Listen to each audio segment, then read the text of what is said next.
friend. So today I wanted to talk about perfectionism because it's one thing that I know that I struggled with for a very, very long time. And so understanding what perfectionism is and where it comes from is important in order to address it and to really work through it. And so perfectionism is our need to have something perfect before we can move forward. And it keeps you in this place of analysis paralysis, which causes you to procrastinate because you're afraid to move forward with anything. Because if it's not going to be perfect, either you're not going to do it or you're going to sit there and contemplate it and worry about it and overthink it so much that you're going to become overwhelmed, which is not good, as we know. So think about that. Sometimes I know in the past have been through this thought process that being a perfectionist is a badge of honor. I would say, oh, I'm a perfectionist, but it's an excuse not to get the things I need to get done.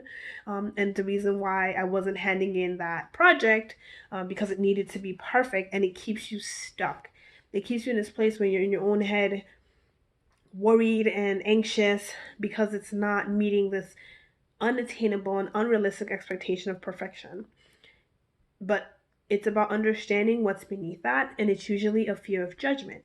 You don't want to present something to the world, or you don't want to show up with something that you think will get you judged or criticized.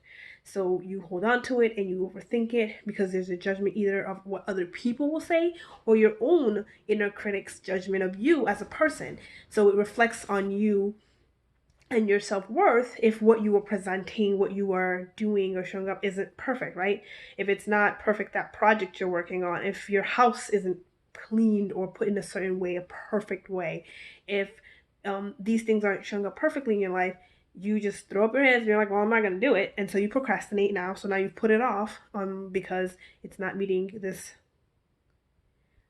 understanding or this expectation of perfection that you've put for yourself. So I think it's important that if we want to move past that, we need to give ourselves grace.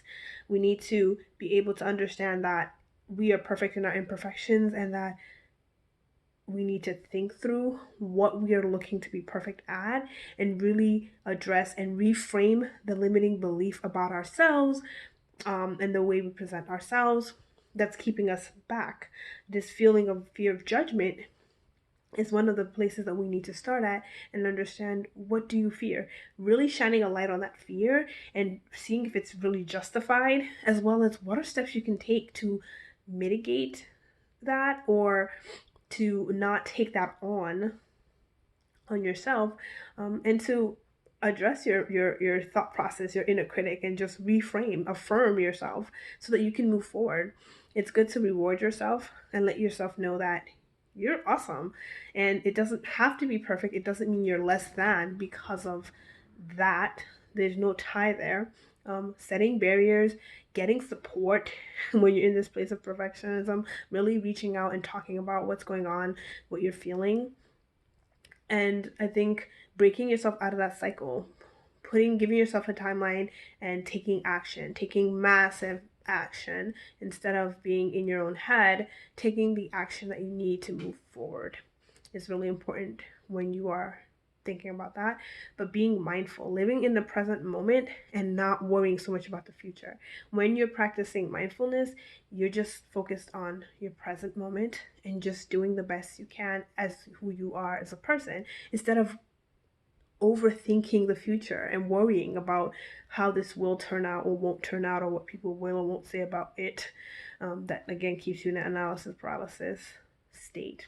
So to beat analysis paralysis and to stop the perfectionism, you've got to show yourself grace. You've got to reward yourself for the good that you do. Set barriers. Give yourself a structured timeline if you need to of getting it done. Take the massive action. Get support so you're not alone.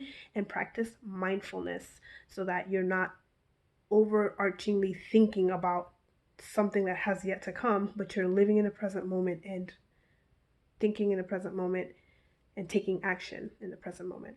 All right? Until next time, friends. Bye-bye.